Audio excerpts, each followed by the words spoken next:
Isang nakabibinging pagpreno ng gulong ang pumunit sa maingay na umaga ng Tondo.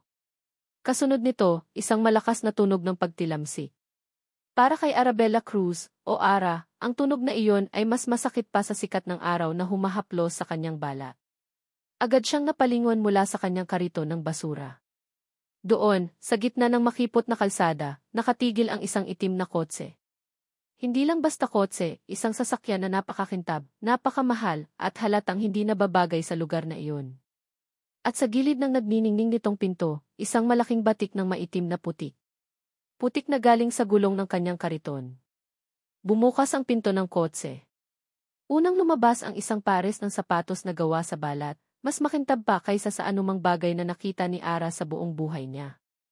Sumunod ang isang lalaking matangkad, nakasuot ng damit na tila hindi pa nasisikatan ng araw. Ang buhok nito ay maayos na nakasuklay, at ang mukha ay tila inukit sa bato, matigas, walang emosyon, at malamig. Bumagsak ang mga mata ng lalaki sa putik sa kanyang sasakyan, at pagkatapos ay tumingin ito sa kanya. Isang tingin na puno ng pagkasuklam. Tila ba siya ang putik na iyon? Naramdaman ni Ara na uminit ang kanyang pisngi. Hindi dahil sa hiya, kundi sa galit na unti-unting umakyat mula sa kanyang sikmura. Sanay na siyang tinitingnan ng mababa, pero iba ang isang ito. Tingnan mo ang ginawa mo, sabi ng lalaki, ang boses ay kasing lamig ng kanyang mga mata. Huminga ng malalim si Ara. Ibinaba niya ang hawakan ng kanyang kariton at humakbang palapit. Bawat hakbang ay tila isang pakikipaglaban sa sarili niyang kaba. Sorry, sir. Hindi ko po sinasadya, sabi niya, sinikap na panatilihing kalmado ang kanyang boses. Tiningnan siya ng lalaki mula ulo hanggang paa. Ang kanyang maruming damit, ang pawis sa kanyang noo, ang pagod sa kanyang mga mata. Napangisi ito ng bahagya, isang ngisi na mas masakit pa sa isang sampal. Hindi sinasadya? O sadyang walang pakialam? Alam mo ba kung magkano ang isang ganitong sasakyan? Doon na napuno ang salop. Tumingala si Ara at sinalubong ang mga mata ng lalaki.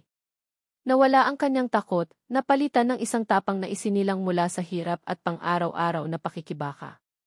Hindi, sir. Wala akong ideya kung magkano yan, sagot niya, matatag. Pero alam ko ang halaga ng pagtatrabaho ng marangal para lang may makain. At alam ko rin na ang putik sa kotse mo, natatanggal. Ang panghusga sa puso mo, hindi. Natigilan ang lalaki. Tila hindi niya inaasahan ang sagot na iyon mula sa isang basurera. Hindi pa tapos si Ara. Pasensya na po ulit sa dumi. Pero isang bagay lang ang masasabi ko, sir. Huminga siya ng malalim. Ang halaga ng isang tao ay hindi nasusukat sa kotse na minamaneho niya. Isang mahabang katahimikan ang namagitan sa kanila. Ang ingay ng tondo ay tila humina sa kanilang paligid. Ang lalaki ay nakatitig lang sa kanya, ang pagkagulat ay malinaw na nakaguhit sa kanyang mukha sa unang pagkakataon. Walang imik, bumalik ang lalaki sa kanyang kotse, isinara ang pinto ng malakas, at pinaharurot ito paalis, iniwan si Ara na nakatayo roon, ang puso ay kumakarera sa kanyang dibdib. Nanginginig ang kanyang mga kamay habang bumabalik siya sa kanyang kariton. Ang init ng araw ay tila walang epekto sa kanya. Ang init sa loob niya ay mas matindi. Habang tinutulak niya ang mabigat na kariton pauwi, ang mga eksena ay paulit-ulit na naglalaro sa kanyang isipan. Ang malamig na mga mata. Ang mapanghusgang ngiti. Ang galit. Ngunit higit sa lahat, ang pakiramdam ng tagumpay. Sa isang saglit, hindi siya si Ara na basurera. Siya ay si Ara na lumaban. Pagdating niya sa kanilang maliit na tahanan, naabutan niya ang kanyang kapatid na si Lyra, na nag-aalala ng naghihintay sa kanya. 8. Saan ka ba galing? Kanina pa kita hinihintay. Ayos ka lang ba? Tanong ni Lyra, ang mga mata ay puno ng pag-aalala. Pilit na umiti si Ara. Ayos lang ako, bunso.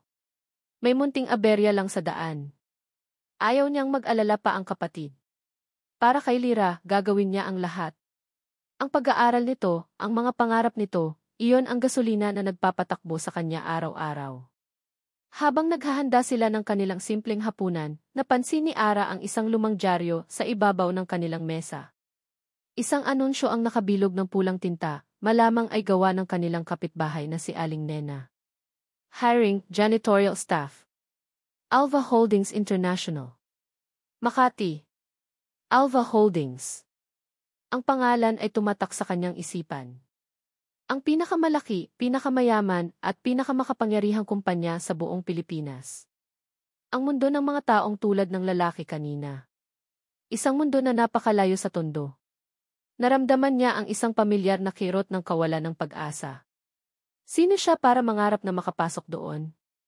Ngunit ng gabing iyon, habang tinitingnan niya ang kanyang natutulog na kapatid, ang mukha ni Lyra na payapa at puno ng pangarap, ang alaala ng mayabang na lalaki ay bumalik. Ang kanyang mapanghamak na tingin. Isang apoy ang muling nag-alab sa dibdib ni Ara. Hindi ito tungkol sa pera lamang. Ito ay tungkol sa dignidad.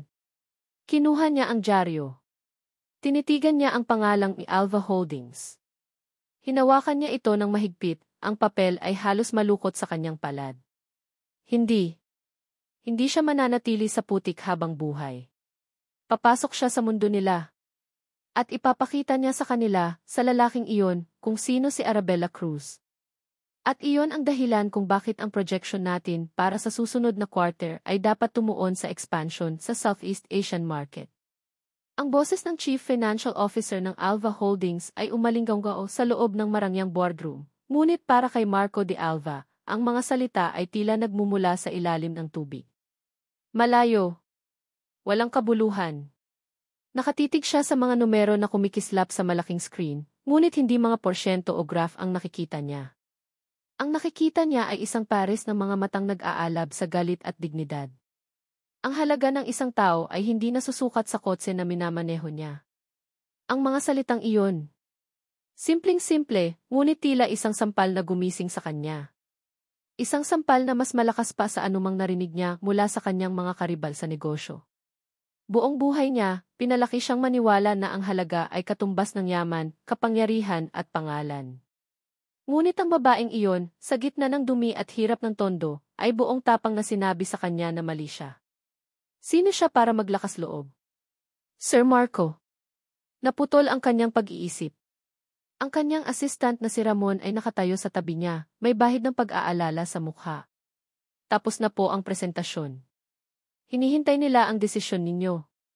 Tumikhim si Marco, itinago ang kanyang pagkagulat. Mabilis niyang binalikan ang mga huling sinabi ng CE at nagbigay ng isang maikli at tiyak na utos. Professional. Malamig. Ang CC nakilala ng lahat. Ngunit sa loob niya may nagbago. May isang maliit na bitak sa perpektong pader na itinayo niya sa paligid ng kanyang sarili. Nang matapos ang pulong at nagsialisan na ang mga board members, lumapit si Ramon. Sir, paalala lang po. Nagsimula na po ang final interview para sa mga bagong janitorial staff. Gusto niyo po bang i-review ang listahan? Kumunot ang noo ni Marco. Mga janitor. Kailan pa siya nakialam sa ganoong bagay? Hindi na kailangan, Ramon. Alam na ng UT ang gagawin nila. Opo, sir. Pero naisip ko lang po, baka gusto niyong masilip. Bahagi pa rin po sila ng kumpanya. Isang salita ang pumasok sa isip ni Marco, dignidad. Huminga siya ng malalim. Saan ginaganap, tanong niya, ikinagulat maging ang sarili. Dinala siya ni Ramon sa isang maliit na silid sa ibabang palapag ng gusali. Malayong malayo sa karangyaan ng kanyang opisina. Isang mahabang mesa, ilang upuan, at ang EC manager na si Jen Reyes na pagod na tinitingnan ang mga aplikante. Tumayo si Marco sa isang sulok, hindi nagpapansin. Tiningnan niya ang mga taong nakapila. Mga mukha na puno ng pag-asa at kaba. Mga taong kailangan ng trabaho. Mga taong hindi niya karaniwang pinapansin. Next. Arabella Cruz. Sa pagtawag ng pangalan, isang babae ang tumayo at pumasok sa silid. Napatigil sa paghinga si Marco. Ang suot nito ay malinis na ngayon, isang simpleng blusa at pantalon na halatang luma na pero maayos. Ang buhok nito ay nakatali ng mahigpit. Ngunit ang postura niya, ang paraan ng kanyang paglalakad, at higit sa lahat, ang mga mata niya. Siya iyon. Ang babae sa tondo. Ang babae ng putik at tapang. Nakita siya ni Ara. Sa isang iglap, nakita ni Marco ang pagkagulat sa mga mata nito na mabilis na napalitan ng isang pamilyar na katigasan. Muli ang pader ng depensa ay itinaas. Ang babaeng nasa harap niya ngayon ay hindi isang simpleng aplikante, siya ay isang mandirigma na handa sa laban. Umupo si Ara sa harap ni Genv Reyes, ang likod ay tuwid na tuwid. Nagsimula ang mga karaniwang tanong. Sumasagot si Ara ng may respeto ngunit walang bahid ng pagmamakaawa. Ang boses niya ay kalmado at malinaw. Hindi na napigilan ni Marco ang sarili. Humakbang siya palapit. Agad na napatayo si Genv Reyes sa gulat. Sir Marco. Hindi pinansin ni Marco ang EC manager. Ang kanyang mga mata ay nakatuon lamang kay Ara. Ano ang dahilan mo at gusto mong magtrabaho dito, Miss Cruz? Tanong niya, ang boses ay sinadya niyang gawing malamig at may otoridad. Tumingin sa kanya si Ara, hindi natitinag.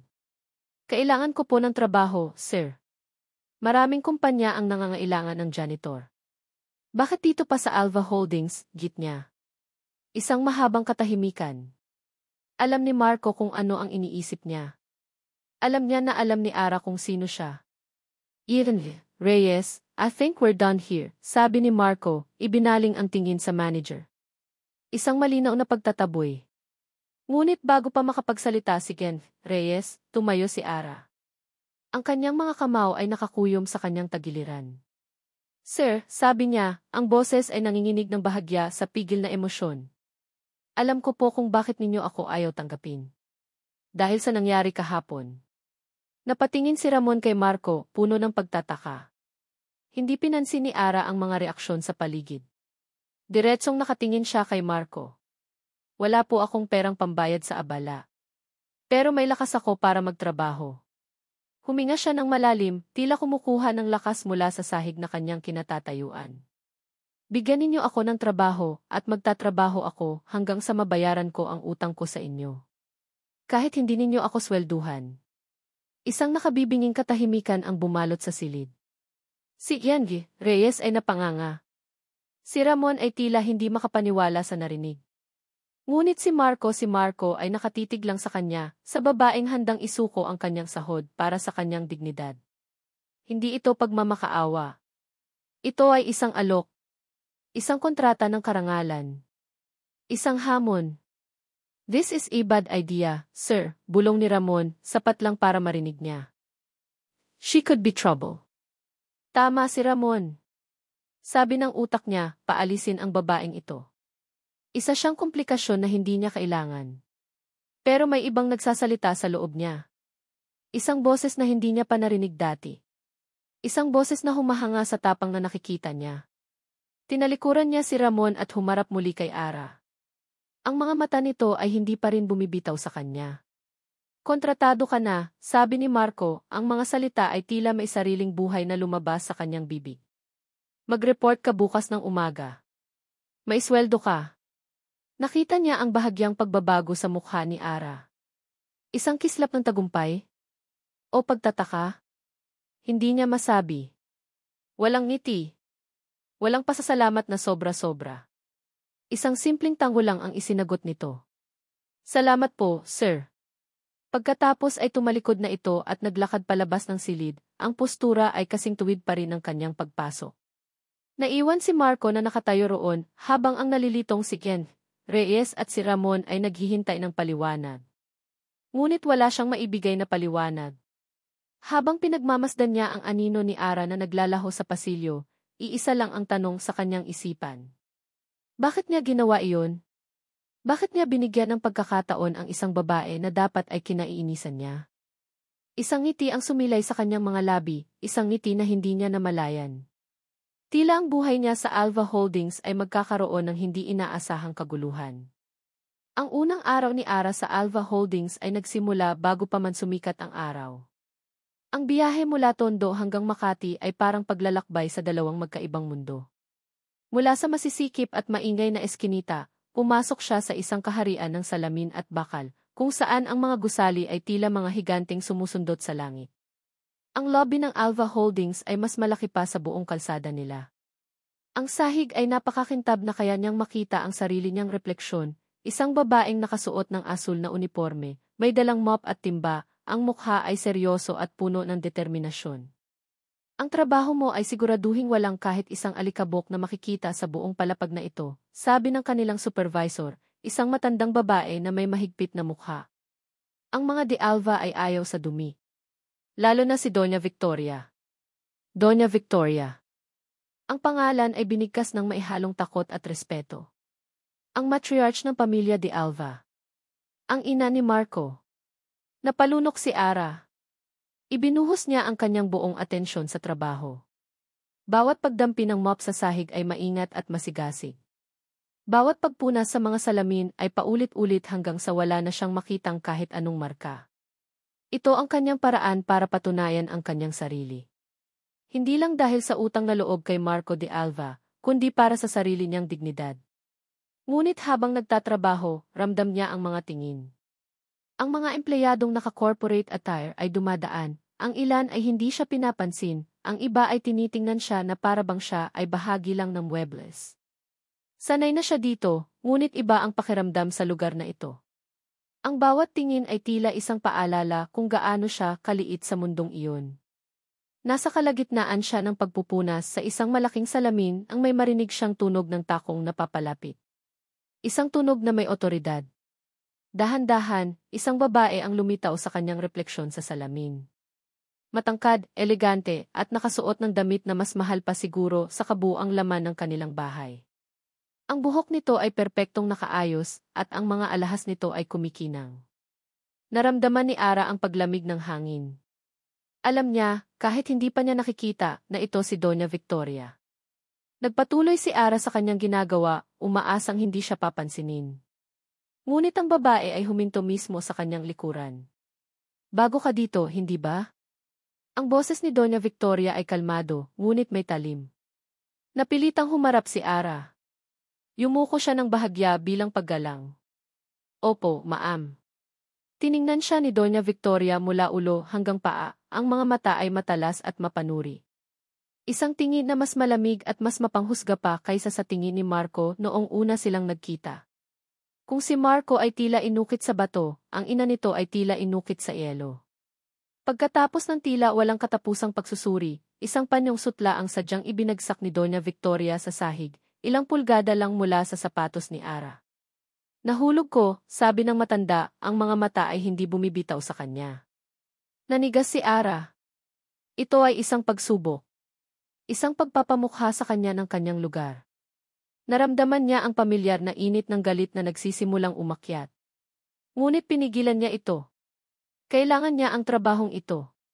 Dahan-dahan siyang yumuko, pinulot ang mamahaling panyo, at iniabot ito pabalik kay Doña Victoria. Heto na po, ma'am. Kinuha ito ng matanda gamit lang ang dulo ng kanyang mga daliri, na para bang ito ay isang maruming basahan. Mabuti. Tandaan mo kung nasaan ka, iha. Ang sahig ay para sa sahig. Ang mga kamay na naglilinis nito ay dapat manatili doon. Pagkasabi noon, tumalikod na si Doña Victoria at naglakad paalis. Iniwan si Ara na nakatayo roon, ang mga salita ay tumatago sa kanyang puso na parang mga bubog. Naramdaman niya ang panginginig ng kanyang mga tuhod. Ngayon niya naintindihan. Hindi si Marco ang tunay na kalaban. Ito. Ang babaeng ito. Maya-maya pa, sa gitna ng kanyang pagtatrabaho, nakita niya si Marco na papalabas ng elevator. Nagtama ang kanilang mga mata. Nakita ni Marco ang bakas ng kung anong emosyon sa kanyang mukha. May problema ba, Miss Cruz? Tanong nito, ang boses ay mas mababa kaysa dati. Umiling lang si Ara. Wala po, sir. Trabaho lang po. Ngunit bago pa siya makatalikod, isang boses ang muling umalingaw-ngaw. Marco, Hijo. Si Doña Victoria na tila may nakalimutan. Lumapit ito sa kanila, isang peking ngiti ang nakapaskil sa kanyang mukha nang makita si Marco. Ngunit nang tumingin ito kay Ara, ang ngiti ay naglaho. Pinapagod mo ba ang sarili mo sa pakikipag-usap sa mga empleyado, anak? Sabi ni Doña Victoria, ang bawat salita ay may pahiwatig. Si Miss Cruz po ay bagong empleyado, mama, sagot ni Marco, ang boses ay neutral. Tinitiyak ko lang na maayos ang lahat. Ah, begitu. Mabuti naman kung ganoon. Isang tingin pa ang ibinigay ni Doña Victoria kay Ara, isang tingin na nangangako ng mga darating pang pagsubok, bago nito hinawakan ang braso ni Marco. Halika na, Hijo. Naghihintay na ang lunch meeting natin. Habang naglalakad sila palayo, narinig pa ni Ara ang huling sinabi ng matanda. You should be more careful with the company you keep, Marco. Kahit sa loob ng sarili nating gusali. Napapikit si Ara. Huminga siya ng malalim, pilit na nilulunok ang insulto. Sa oras ng kanyang break, humanap siya ng isang tahimik na sulok para tawagan ang kapatid. Kailangan niyang marinig ang boses ni Lyra para maalala kung bakit niya ginagawa ang lahat ng ito. Nang sagutin ni Lyra ang tawag, ang boses nito ay halatang ninenerbiyos. 8. Napatawag ka? Kamusta ka na, bunso? Okay ka lang ba dyan? Tanong ni Ara. Naman, ate. Eto, nag-aaral. Ngunit may mali sa tono nito. Mayroong panginginig na hindi maitago. At sa likod ng boses ni Lyra, may narinig si Ara. Isang mahinang bulong. Lyra, sino na kasama mo? O wala, ate. Yung DC lang siguro yon. Hindi kumbinsido si Ara. At bago pa man makasagot si Lyra, isang salita ang malinaw na narinig ni Ara mula sa kabilang linya.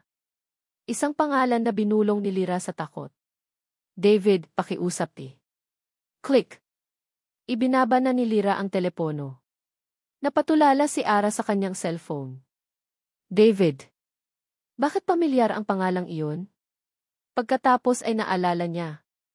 Sa isang company newsletter na nakita niya kanina. David de Alva. Ang nakababatang kapatid ni Marco. Ang playboy ng pamilya de Alva. Isang malamig na takot ang gumapang sa kanyang buong katawan. Anong kinalaman ng kapatid niya sa isang de Alva? Bakit puno ng takot ang boses nito?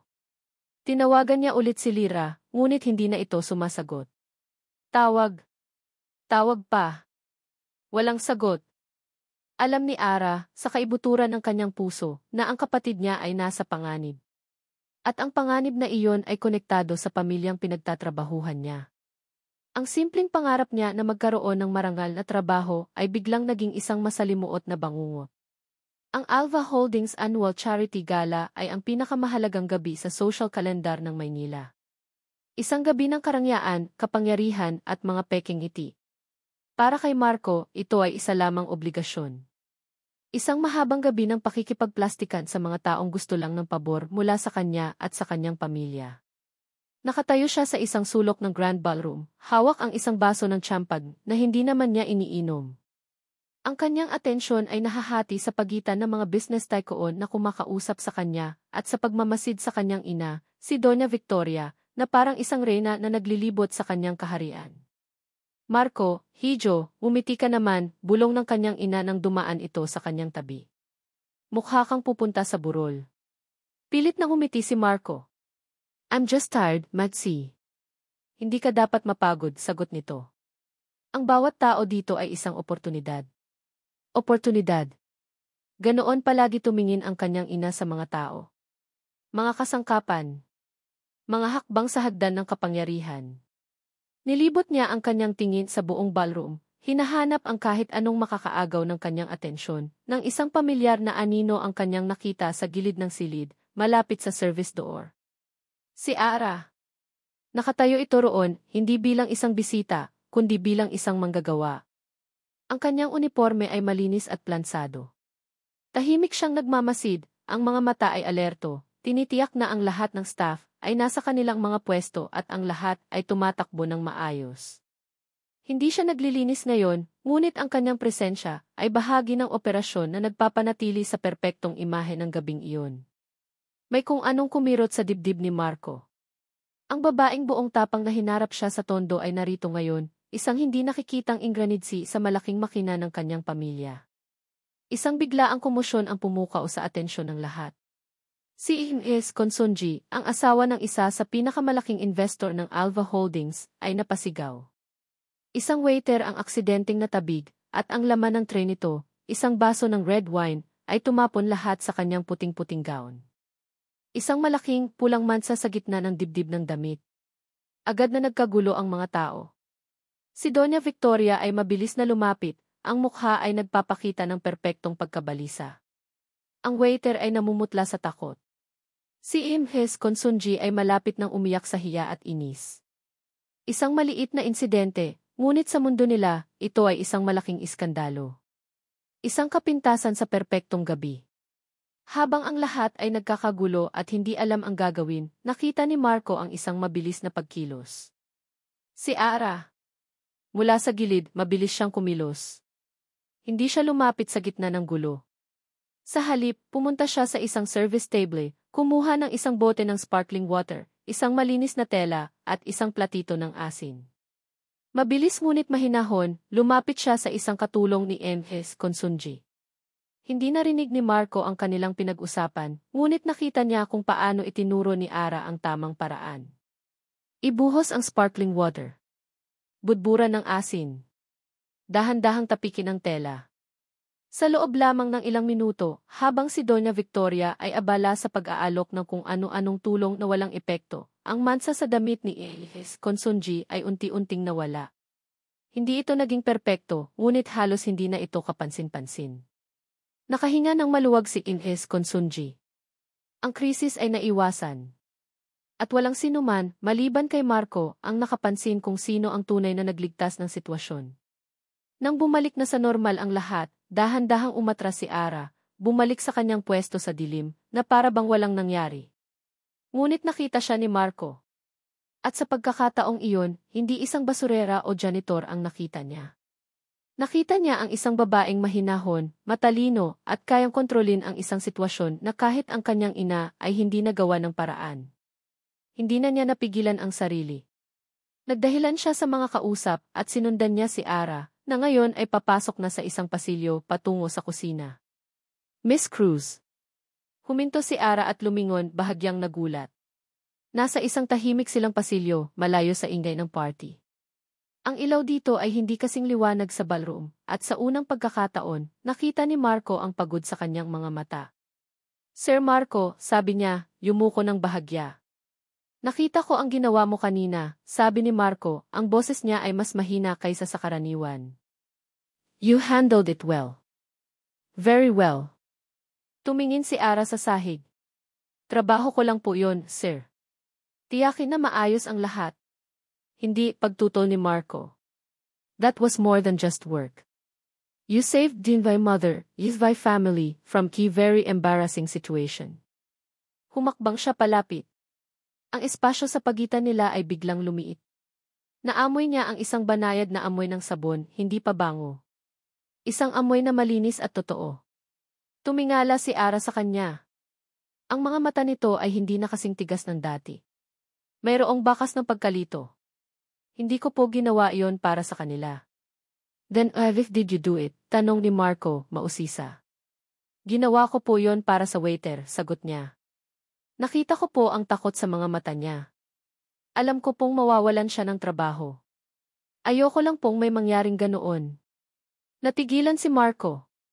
Sa gitna ng lahat ng karangyaan at kaplastikan, ang babaeng ito ay nag-isip hindi para sa mga mayayaman, kundi para sa isang kapwa manggagawa. Isang simpleng gawa ng kabutihan na hindi niya kailanman naisip. Salamat, Ara, sabi niya, at sa unang pagkakataon, ginamit niya ang kanyang pangalan. Ang boses niya ay halos isang bulong. You saved me tonight. Nagtagpo ang kanilang mga mata. Sa ilalim ng malabong ilaw ng pasilyo, nawala ang si at ang janitor. Ang naiwan ay dalawang tao lamang. Isang lalaking pagod na sa kanyang mundo, at isang babaeng lumalaban para sa kanyang lugar dito. Ang sandaling iyon ay tila tumagal ng walang hanggang sa isang anino ang gumalaw sa dulo ng pasilyo. Mabilis na umatras si Ara. Sige po, sir. Kailangan ko na pong bumalik. Bago pa man siya makasagot, mabilis na itong tumalikod at naglaho sa dilim ng pasilyo. Naiwan si Marco na nakatayo roon, ang puso ay tumitibok ng mas mabilis kaysa sa normal. Bumalik siya sa ballroom, ngunit iba na ang kanyang pakiramdam. Ang lahat ng karangyaan ay tila nawala ng kulay. Mula sa kabilang dulo ng silid, nakita niya ang matalas na tingin ng kanyang ina. Nakita ni Doña Victoria ang lahat. Nakita niya ang pag-uusap nila sa pasilyo. Ang mga mata ng kanyang ina ay hindi na nagpapakita ng simpleng pagkamuhi. Ngayon, mayroon ng determinasyon. Isang malamig na pangako na ang babaeng nagngangalang Arabella Cruz ay isang banta na kailangang alisin. Ang apat na sulok ng maliit na silid na inuupahan ni Lyra ay tila unti-unting lumiliit, sinasakal siya sa bawat paghinga. Sa kanyang mga bisig, ang kanyang anak na si Leo, isang taong gulang pa lamang, ay mahimbing na natutulog, ang kanyang munting dibdib ay marahang tumataas baba. Siya ang kanyang langit, ang kanyang mundo, at ang kanyang pinakamalaking, pinakadelikadong sikreto. Biglang umilaw ang screen ng kanyang lumang cellphone sa ibabaw ng mesa. Nag-vibrate ito, ang tunog ay tila isang ahas na gumagapang sa katahimikan ng kwarto. Nanginginig ang kamay ni Lyra nang abutin niya ito. Isang mensahe mula sa isang numerong pinilit niyang burahin sa kanyang isipan, ngunit hindi sa kanyang mga bangungot. Mula kay Ricky. Kumusta na ang pogi nating inaana? May bago siyang picture dito. Ipadala ko ba sa tita mo sa Alva Holdings? Kasunod ng text, isang larawan. Isang larawan ni Leo, kuha mula sa malayo, naglalaro sa labas ng bahay ng matandang nag-aalaga sa kanya tuwing pumapasok si Lyra sa eskwela. Isang malamig na pawis ang tumulo mula sa kanyang noo. Naramdaman niya ang pag-akyat ng asido sa kanyang lalamunan. Si Ricky. Ang dati niyang kaibigan, ang kaisa-isang nakakaalam ng kanyang lihim, ay ginagamit na ngayon ang kanyang anak laban sa kanya. Napapikit siya ng mariin at ang isang alaala na pilit niyang ibinabaon ay muling lumitaw. Si David. Ang mga ngiti ni David de Alva ay kasing init ng araw ng tag-init. Ang mga pangako niya ay kasing tamis ng pulot. Aalagaan kita, Lyra, bulong nito sa kanya isang hapon sa parke, habang magkahawak ang kanilang mga kamay. Aalagaan ko kayo. Pangako. Naniwala siya. Ang isang simpleng estudyanteng tulad niya ay naniwalang mamahalin siya ng isang de Alva. At nang dumating si Leo, ang pangako ay naging abo. Si David ay naglaho na parang bula, iniwan siyang mag-isa, takot, at may pasa na responsibilidad na hindi niya alam kung paano haharapin. Ang tanging alam niya ay kailangan niyang protektahan si Leo. At higit sa lahat, kailangan niyang protektahan ang kanyang ate Ara. Hindi niya kayang makita ang pagkadismaya sa mga mata ng kapatid na nagsasakripisyo ng lahat para sa kanya. Ang kanyang ate na nagtatrabaho sa ilalim ng pamilyang sumira sa kanyang buhay. Ang bigat sa kanyang dibdib ay halos hindi na niya makayanan. Kinagabihan, pag-uwi ni Ara mula sa trabaho, pagod ngunit may ngiti pa rin sa labi, naramdaman ni Lyra ang matinding kirot ng pagkakasala. Ate, kamusta ang trabaho? Tanong niya, pilit na pinapasigla ang boses. Ayos lang, bunso. Nakakapagod pero kailangan, sagot ni Ara, inilapag ang isang maliit na supot ng tinapay sa mesa. Para sa'yo. Para sa pag-aaral mo. Para sa pag-aaral mo. Bawat salita ay parang isang suntok. Huminga ng malalim si Lyra. Ito na. Kailangan niyang gawin ito. 80. Nagsimula siya, ang boses ay nanginginig. Kailangan ko kasi ng pera. Para sa project materials namin. At may mga final fees din na kailangang bayaran. Agad na napawi ang pagod sa mukha ni Ara, napalitan ng pag-aalala. Ganoon ba? Magkano ba? Sinabi ni Lyra ang halagang hinihingi ni Ricky, at nakita niya kung paano bahagyang nanlaki ang mga mata ng kanyang ate. Iyon ay halos kalahati na ng unang sweldo nito. Ngunit sa isang iglap, umiti si Ara. Isang ngiti ng determinasyon. Siyempre, bunso. Huwag kang mag-alala. Para sa pag-aaral mo, gagawin ni ate ang lahat. Hahanap ako ng paraan. Niyakap ni Lyra ang kanyang kapatid, itinago ang kanyang mukha sa balikat nito para hindi makita ni Ara ang mga luhang nagsisimula ng mamuo sa kanyang mga mata. Siya ang pinakamasamang kapatid sa buong mundo.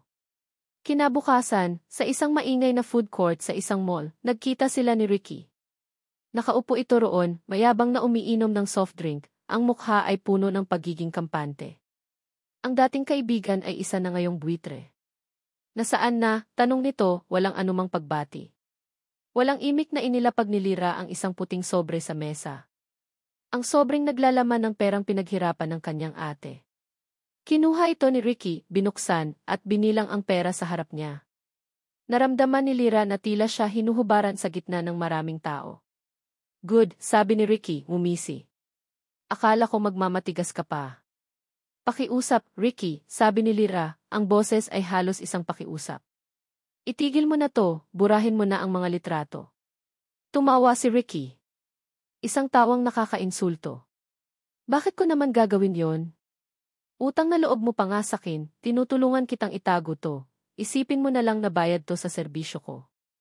Tumayo si Lyra, hindi na makayanan ang pagiging malapit dito. Tapos na tayo. Hindi pa, sabi ni Ricky, ang ngiti ay biglang nawala. Naging seryoso ang kanyang mukha. Kulang pa to. Nanigas si Lyra sa kanyang kinatatayuan. Anong ibig mong sabihin? Ang halagang to, panggastos ko lang ngayong linggo, sabi ni Ricky, sumandal sa upuan. Kailangan ko ng mas malaki. Triple nito. Next week. Nabubuang ka na ba? Halos mapasigaw na sabi ni Lyra. Saan ako kukuha ng ganoong kalaking pera? Ngumiti muli si Ricky, isang iting demonyo. Huwag kang mag-alala. May naisip na akong paraan. Tumingin ito sa kanya ng diretsyo. O baka gusto mong ako na mismo ang mag-abot ng isang family picture ninyo ni David at ng anak nyo diretsyo sa opisina ni Doña Victoria de Alva. Ang pangalan ng matanda ay tumama kay Lyra na parang isang malakas na sampal. Doña Victoria. Ang ina ni David. Ang reyna ng imperyong sumira sa kanya. Naramdaman ni Lyra na umikot ang kanyang paningin. Ang ingay ng food court ay naglaho. Ang nakikita na lang niya ay ang mukha ni Ricky at ang banta na hindi lang sisira sa kanya, kundi pati na rin sa kanyang ate, at sa munting buhay na pilit niyang itinatayo para sa kanyang anak. Wala na siyang tatakbuhan. Nasa bingit na siya ng bangin. Ilang araw na ang lumipas mula noong gabi ng charity gala, ngunit ang imahe ni Ara sa pasilyo, ang kanyang tahimik na kahusayan, ang kanyang hindi inaasahang kabaitan, ay hindi maalis sa isipan ni Marco. Naglalaro ito sa kanyang isipan na parang isang pelikula, paulit-ulit, kahit sa gitna ng mga importanteng board meeting o habang pinipirmahan ang mga kontratang nagkakahalaga ng milyon-milyon. Natagpuan niya ang kanyang sarili na madalas na napapatingin sa lobby mula sa bintana ng kanyang opisina, hinahanap ang isang anino na nakaunipormeng asul. Isang bagay na hindi niya kailanman ginawa noon. Nakakainis. Nakakalito. At sa isang paraan na hindi niya maintindihan, nakakabighani. Ang babaeng iyon ay isang palaisipan. Isang basurera na may dignidad ng isang reyna. Isang janitor na may talino ng isang strategist. Paano nangyari iyon? Isang hapon, pagkatapos ng isa na namang mahabang araw, hindi na niya napigilan ang sarili. Kailangan niyang malaman. Kailangan niyang makausap ito ulit, malayo sa mga mapanuring mata ng kanyang ina o ng buong kumpanya. Nagdahilan siyang may kukunin sa ibabang palapag at sinadyang maglakad sa mga pasilyo kung saan alam niyang nagtatrabaho si Ara.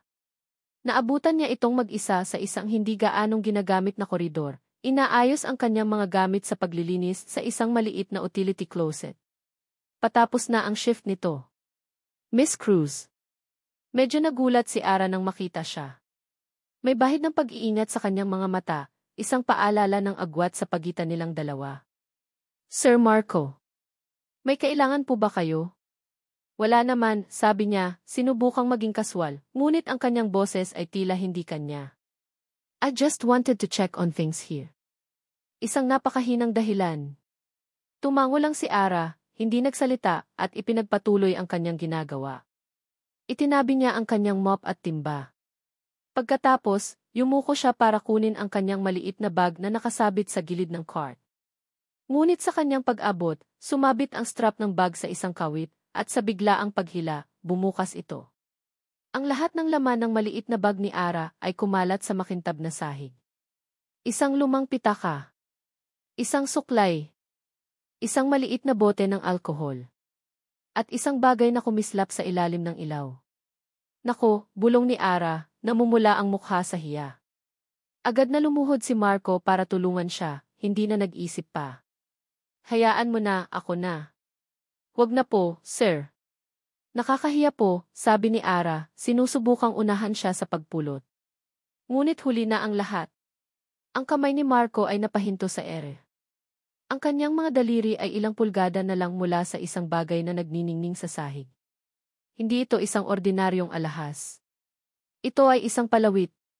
Isang piraso ng metal na hugis araw, ngunit tila pinutol sa gitna.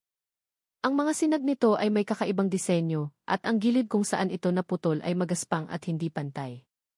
Isang pamilyar na hugis. Isang hugis na nakaukit sa kanyang memorya. Nanlamig ang buong katawan ni Marco. Ang ingay ng mundo ay tila naglaho. Ang tanging naririnig niya ay ang malakas na kabog ng kanyang sariling dibdib. Dahan-dahan, nanginginig ang kamay, pinulot niya ang palawit. Mabigat ito. Malamig sa kanyang balat. Hinaplos niya ang magaspang na gilid nito. Sir, may problema po ba? Tanong ni Ara. Ang boses niya ay puno ng pagkalito dahil sa biglaang pananahimik ni Marco. Hindi siya sumagot. Sa halip, isang alaala ang bumalik sa kanya ng buong linaw. Ang kanyang ama, ilang buwan bago ito pumanaw, na ibinibigay sa kanya ang isang kaparehong palawit. Ang kalahati. Ingatan mo ito, anak, sabi ng kanyang ama, ang mga mata nito ay malungkot. Huwag mong iwawala. Darating ang araw, maiintindihan mo ang kahalagahan nito. Hindi niya kailanman naintindihan. Para sa kanya, ito ay isang kakaibang pamana lamang, isang piraso ng metal na itinago niya sa pinakatago-tago niyang bowl. Hanggang ngayon, bumalik siya sa kasalukuyan. Ang kanyang mga mata ay nanatiling nakatitig sa palawit sa kanyang palad. Ito nga. Ito ang kapares. Walang duda. Saan mo nakuha to? Tanong niya, ang boses ay halos hindi marinig, puno ng isang emosyon na hindi niya mapangalanan. Nagulat si Ara sa tanong. Yan po. Pamana pa po yan ng tatay ko. Yan na lang po ang natitirang alaala ko sa kanya. Tatay niya. Ang mga salita ay tumama kay Marco na parang kidlat. Hindi ito maaari. Isang imposible, nakakabaliw na pagkakataon. Biglang bumalik ang lakas sa kanyang katawan. Tumayo siya ng mabilis. Ang kanyang isip ay gulong-gulo. Hindi niya kayang harapin ito ngayon dito. O wala, sabi niya, halos mautal. Mabilis niyang ibinalik ang palawit sa kamay ni Ara, na para bang ito ay isang mainit na bakal. Wala ito. May naalala lang ako. Kailangan ko nang umalis. Hindi na niya hinintay ang sagot ni Ara. Mabilis siyang tumalikod at naglakad paalis, ang bawat hakbang ay mabilis at puno ng pagmamadali. Narinig niya ang mahinang tawag ni Ara sa kanyang pangalan, ngunit hindi siya lumingon. Tuloy-tuloy siyang naglakad, pumasok sa elevator, at pinindot ang buton papunta sa kanyang penthouse. Sa loob ng elevator, sumandal siya sa dingding, pilit na pinapakalma ang kanyang paghinga. Pagdating niya sa kanyang penthouse, hindi niya pinansin ang mga ilaw o ang marangyang paligid. Ang kanyang patutunguhan ay iisa lang, ang kanyang silid, kung saan nakatago ang isang lumang bowl na kahoy. Nanginginig ang kanyang mga kamay habang binubuksan niya ang kandado. Sa ilalim ng mga lumang dokumento at mga litrato, naroon ang isang maliit na kahon na gawa sa pelus. Binuksan niya ito. Naroon ang kalahati ng araw. Ang kanyang kalahati. Kinuha niya ito at inilagay sa ibabaw ng kanyang mesa. Pagkatapos ay ipinikit niya ang kanyang mga mata, pilit na inaalala ang bawat detalye ng palawit ni Ara. Ang bawat ukit. Ang bawat sinag. At ang magaspang na gilid. Sa kanyang isipan, pinagtagpo niya ang 2 piraso. Nagkasya sila. Perpekto. Napaupo siya sa kanyang upuan, ang lakas ay tila nawala sa kanyang mga tuhod. Ang babaeng iyon. Ang basurera. Ang janitor. Ang babaeng gumugulo sa kanyang isipan. Sino ka ba talaga, Arabella Cruz? Ano ang kaugnayan mo sa aking ama? Ano ang ibig sabihin ng lahat ng ito? Sa marangyang sala ng mansyon ng mga de Alva, kung saan ang bawat muebles ay sumisigaw ng yaman at ang katahimikan ay nababasag lamang ng mahinang tunog ng porselana sa platito, nakaupo si Doña Victoria. Hawak niya ang isang tasa ng mamahaling tsaa, ngunit ang kanyang mga mata ay nakatuon sa kawalan. Ang nakikita niya ay hindi ang hardin na perpektong inalagaan sa labas ng bintana. Ang nakikita niya ay ang pasilyo. Ang kanyang anak, si Marco, ang tagapagmana, ang kanyang obra maestra, na nakikipag-usap sa isang hamak na janitor. Ang paraan ng pagtingin ni Marco sa babae, mayroong isang bagay doon na hindi niya nakita sa loob ng maraming taon. Isang bagay na malambot. Isang bagay na mapanganib. Isang panganib na nagngangalang Arabella Cruz. Noong una, inisip niyang isa lamang itong simpleng paghanga sa isang kakaibang nilalang na nakapasok sa kanilang mundo. Ngunit ang insidente sa charity gala at ang lihim na pag-uusap sa pasilyo ay nagpatunay na mali siya. Ito ay higit pa roon. Ang babaeng iyon, sa kanyang maruming uniforme at matapang na mga mata, ay isang banta. Isang lason na unti-unting pumapasok sa sistema ng kanyang anak, nagbabantang sirain ang lahat ng kanyang pinaghirapan. Ma'am! Ang boses ng kanyang pinagkakatiwalaang katulong ay pumutol sa kanyang pag-iisip. Isang lalaking nakasuot ng simpleng damit ang tahimik na nakatayo sa may pintuan. Ang pribadong investigador na kanyang inupahan. Pumasok ka, utos ni Doña Victoria, hindi man lang ito tiningnan. Lumapit ang lalaki at maingat na inilapag ang isang makapal na Manila envelope sa ibabaw ng antigong mesa. Pagkatapos ay yumuko ito at umatras ng walang imik. Naiwan si Doña Victoria kasama ang sobre. Hinintay niyang marinig ang pagsara ng pinto bago niya ibinaba ang kanyang tasa. Dahan-dahan, kinuha niya ang sobre. Ang kanyang mga galaw ay kalmado at tiyak. Binuksan niya ito. Ang unang mga larawan ay ang inaasahan niya. Mga litrato ng isang sira-sirang bahay sa Tondo. Mga larawan ni Ara na nagtutulak ng kariton ng basura. Isang maikling ulat tungkol sa kanyang kahirapan, ang pagkamatay ng kanyang mga magulang, ang kapatid na pinapaaral niya. Ito ay isang kwento ng kahirapan at pakikibaka. Nakakainip. Predictable. Ngunit habang binubuklat niya ang mga pahina, isang set ng mga larawan ang nakakuha ng kanyang pansin. Isang ibang babae, ang kapatid, si Lyra. At sa kandungan nito, isang bata. Isang sanggol na lalaki. At sa ilalim ng larawan, isang pangalan na nakasulat sa maliit na letra. David de Alva. Nanigas ang mga daliri ni Doña Victoria sa papel. David. Ang kanyang bunsong anak. Ang sakit ng kanyang ulo. Ang walang kwentang playboy. Sa isang iglap, isang alon ng galit ang dapat sana inaramdaman niya. Galit sa kanyang anak dahil sa pagiging irresponsable. Galit sa mga babaeng Cruz dahil sa pagiging tuso. Ngunit hindi galit ang naramdaman ni Doña Victoria. Habang tinititigan niya ang larawan ng sanggol, isang sanggol na may bahid ng dugo ng mga de Alva, isang mabagal at malamig na ngiti ang sumilay sa kanyang mga labi. Isang ngiti na hindi aabot sa kanyang mga mata. Ito ay hindi isang problema. Ito ay isang solusyon. Isang perpektong solusyon. Isang sandata. Kinuha niya ang kanyang cellphone, ang kanyang mga galaw ay puno na ngayon ng bagong sigla. Hinanap niya ang pangalan ng kanyang bunsong anak at pinindot ang call button. David, Hijo, kamusta ka na? Sabi niya, ang boses ay matamis na parang pulot. Ma! Napatawag ka? Okay lang naman po, sagot ng nagulat na si David mula sa kabilang linya. Mabuti naman kung ganoon, patuloy ni Doña Victoria. Naisip ko lang, kailan mo balak ipakilala sa amin ang pamilya mo? Isang nakabibinging katahimikan. Narinig ni Doña Victoria ang biglaang pag-igting ng paghinga ni David. Mama, anong ibig mong sabihin? Ang pangalan niya ay Lyra, hindi ba? Lyra Cruz, sabi ni Doña Victoria, ang bawat salita ay tila isang patak ng yelo. At mayroon kayong anak. Isang apo ko na hindi ko man lang alam na nabubuhay. Mama, I can explain. Hindi na kailangan, putol niya, ang tamis sa kanyang boses ay nawala na, napalitan ng bakal. Naiintindihan ko na ang lahat. Ang hindi ko lang maintindihan ay kung bakit ang kapatid ng babaeng iyan ay nagtatrabaho ngayon sa kumpanya at unti-unting nilalason ang isip ng kapatid mo. Si Ara? Wala siyang kinalaman dito, ma. Ako ang may kasalanan. Yedve, saway ni Doña Victoria na parang nagpapatigil sa isang umiiyak na bata. Makinig ka, David. May isang paraan lang para ayusin ang gulong ito. Isang paraan para protektahan ka at ang pangalan ng pamilyang ito. At gagawin mo ng eksakto ang sasabihin ko. Inilatag niya ang kanyang plano. Ang bawat detalye ay malinaw. Ang bawat kasinungalingan ay perpektong hinabi. Narinig niya ang pagtutol at pag-aalangan sa boses ni David, ngunit pinutol niya ito sa bawat pagkakataon, pinaalala sa kanya ang kanyang mga responsibilidad, ang kanyang utang na loob, ang kahihiyang idudulot niya sa pamilya kung hindi siya susunod. Nang ibaba niya ang telepono, si David ay isa ng sunod-sunurang tuta. Muling sumimsim si Doña Victoria ng kanyang tsaa. Malamig na ito ngayon, ngunit hindi niya ininda.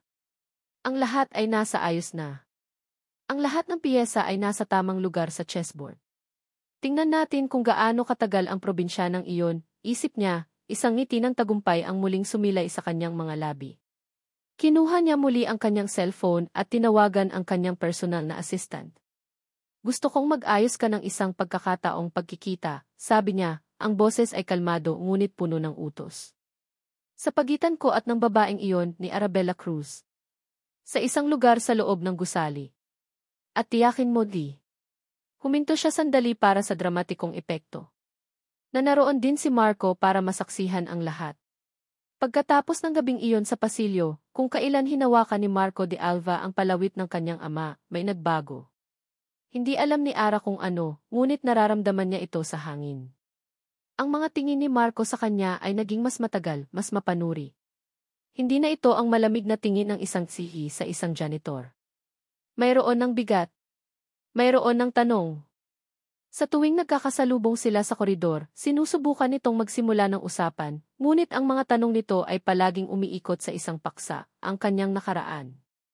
Taga-saan nga ulit kayo, Miss Cruz? Tanong nito isang araw, habang nagpapanggap na may tinitingnan sa kanyang tablet.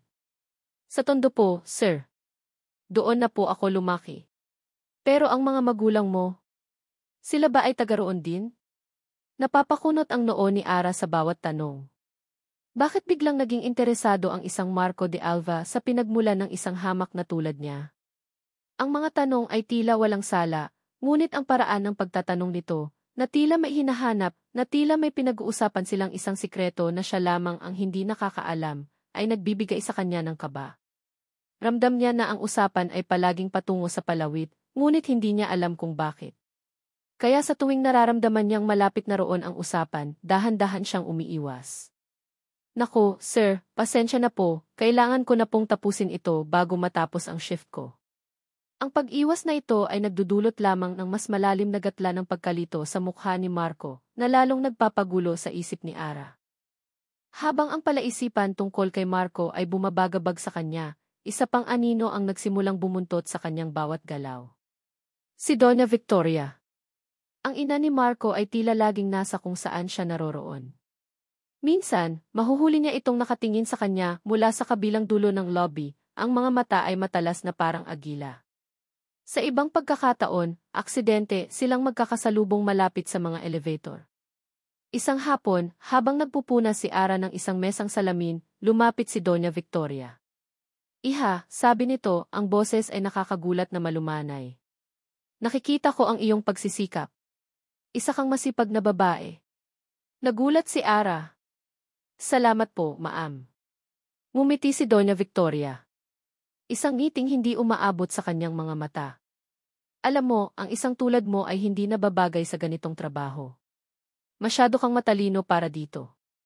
Naglabas ito ng isang calling card mula sa kanyang mamahaling bag-i. Ang kaibigan ko ay naghahanap ng personal assistant. Mas malaki ang sahod. Kung interesado ka, tawagan mo lang siya. Nakatitig si Ara sa card. Isang alok na napakaganda para maging totoo. At iyon nga. Alam niyang isa itong paraan para paalisin siya. Isang magalang na pagtataboy. Maraming salamat po sa alok, ma'am, sabi ni Ara, itinulak palayo ang card. Pero masaya na po ako dito sa trabaho ko. Talaga ba? Sabi ni Doña Victoria, ang ngiti ay unti-unting nawawala. O baka naman may iba kang gusto dito bukod sa trabaho. Bago pa man makasagot si Ara, isang boses ang narinig nila mula sa likuran. Mama! Si Marco! Nakatayo ito roon, ang tingin ay nagpapalipat-lipat sa kanilang dalawa. Ang mukha ni Doña Victoria ay agad na nagbago, bumalik ang pagiging isang mapagmahal na ina. Hijo! Narito ka pala. Kinakamusta ko lang ang ating masipag na empleyado. Inaalok ko pa nga ng mas magandang oportunidad. Tumingin si Marco kay Ara, pagkatapos ay sa card na nasa mesa. Ang kanyang mga mata ay bahagyang kumitid. Miss Cruz is happy where she is, Mama. Hindi ba, Miss Cruz? Tumango si Ara, ramdam ang tensyon sa pagitan ng mag-ina. Kung iyan ang gusto niya, sabi ni Doña Victoria, kinuha ang card at ibinalik sa kanyang bag. Sino ba naman ako para tumutol sa kaligayahan ng isang simpleng manggagawa? Ang diin sa salitang di simple ay puno ng panunuya. Ang insidenteng iyon ay nag-iwan ng isang hindi magandang lasa sa bibig ni Ara. Ang lahat ay tila isang laro na siya lamang ang hindi nakakaalam ng mga patakaran. At sa gitna ng lahat ng ito, naroon pa rin ang pag-aalala niya para kay Lyra. Ang kapatid niya ay lalong naging mailap at tahimik.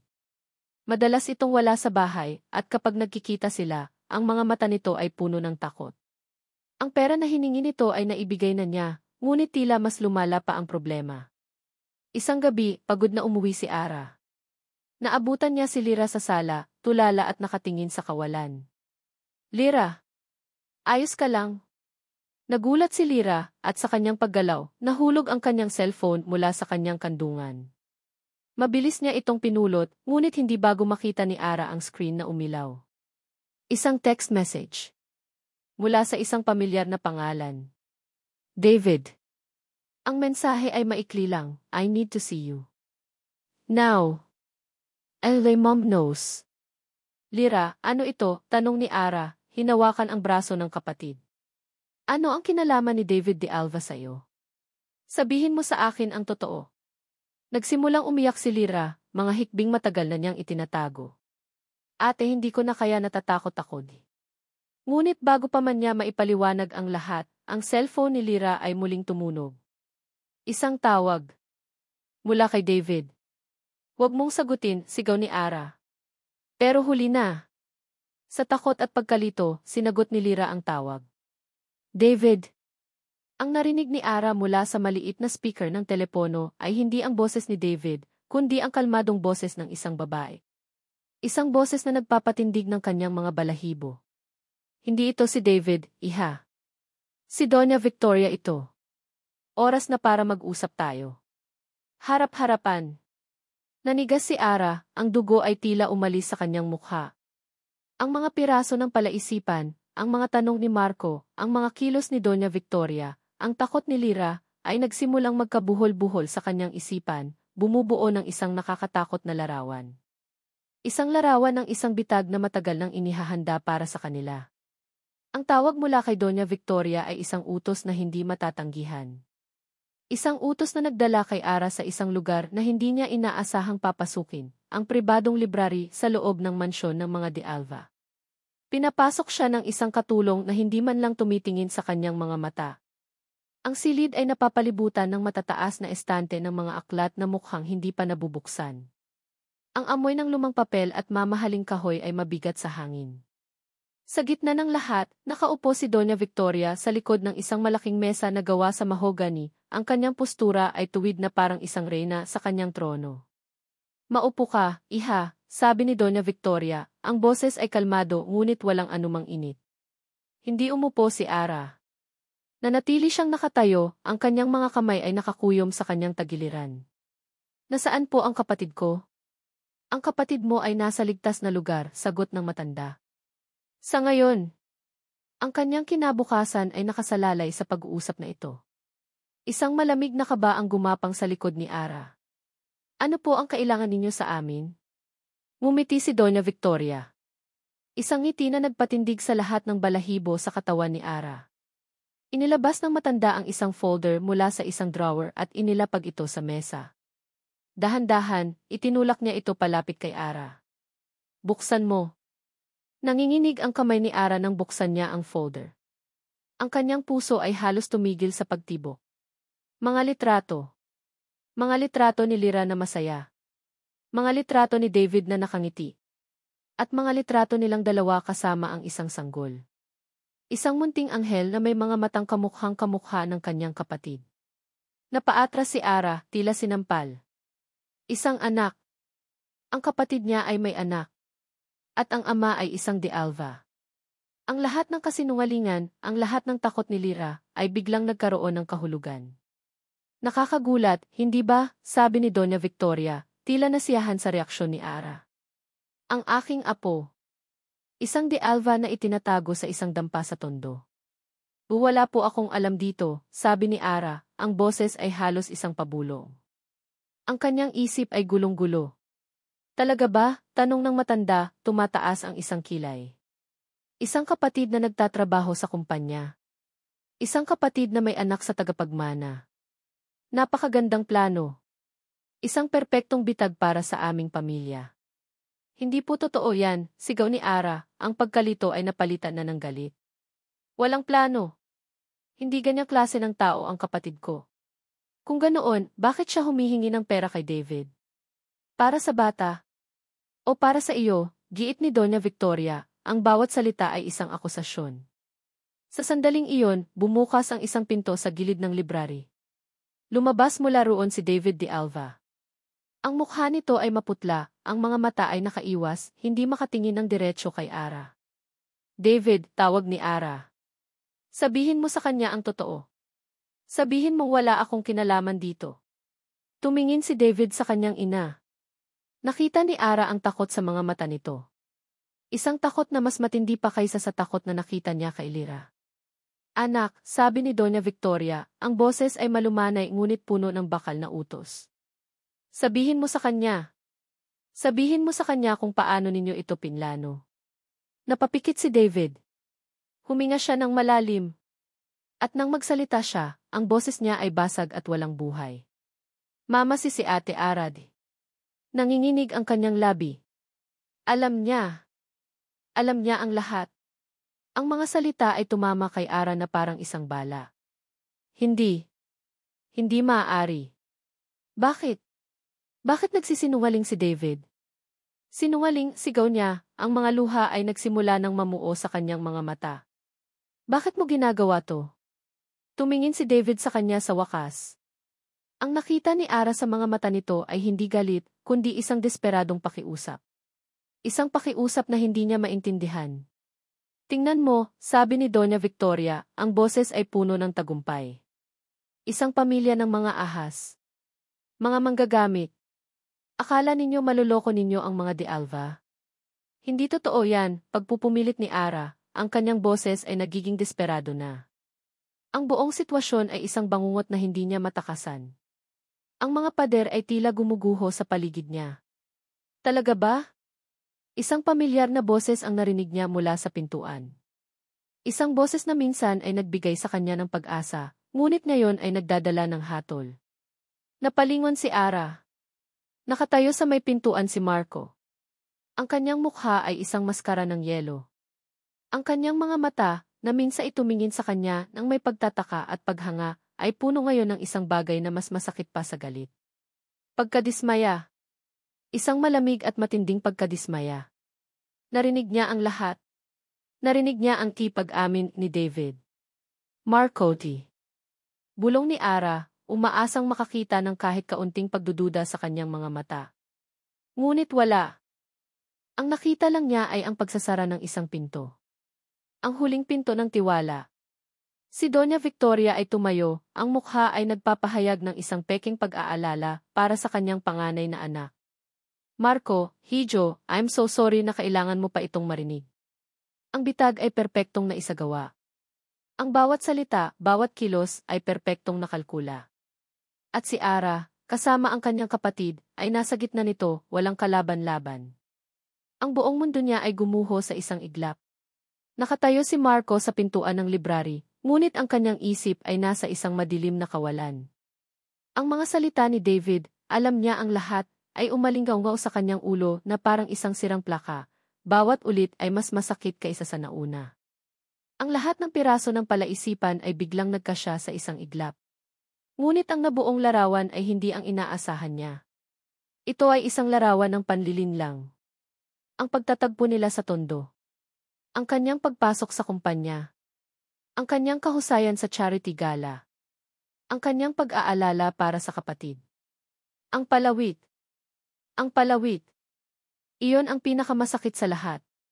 Ang simbolo na inakala niyang isang tadhana ay isa lamang palang piyesa sa isang kalkuladong laro. Ang pag-asang nagsimulang tumubo sa kanyang dibdib ay isa lamang palang damo na mailason. Naramdaman niyang tila isa siyang tanga. Ang dakilang Marco de Alva, ang matalinong ay nalinlang ng isang babaeng galing sa wala. Pinaglaruan. Ginamit. Ang sakit ay naging galit. Isang malamig, matalim na galit na kumalat sa kanyang buong katawan. Humakbang siya papasok sa silid. Ang kanyang presensya ay tila nagpabigat sa hangin. Hindi niya pinansin ang kanyang ina o ang kanyang nanginginig na kapatid. Ang kanyang mga mata ay nakatuon lamang sa isang tao. Kay Ara. Marcotti.